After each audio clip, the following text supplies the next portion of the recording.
Hey everybody, what's going on here? What I want to do today is walk you through how to set things up for a screen share on Windows 11. A little bit different than Windows 10, and so I wanted to do an updated video showing you how to do this in Windows 11. So right now what you're looking at here is um, kind of half prepared. I have my desktop icons are hidden, but if they weren't hidden, how do you hide them? So you right click on the desktop, you go to view, and here show desktop icons.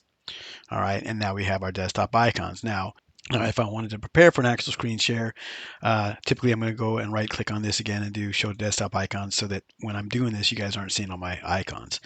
Now, the other thing that's showing up here is my Windows taskbar.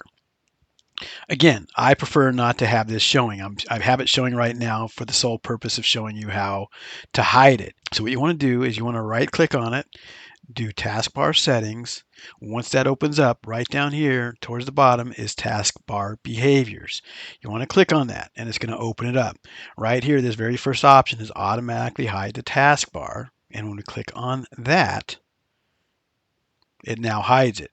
So we have now a completely black screen. It's not going to be confusing, distracting. And then again, if you really do need to see your taskbar, just hover over it and it pops back up. So that's the two things you're going to want to do to prepare your desktop for a screen share in Windows 11. And if you can, go ahead and hit that subscribe button down below. That is going to help us out a lot. Thank you so much, everybody. Thanks for watching.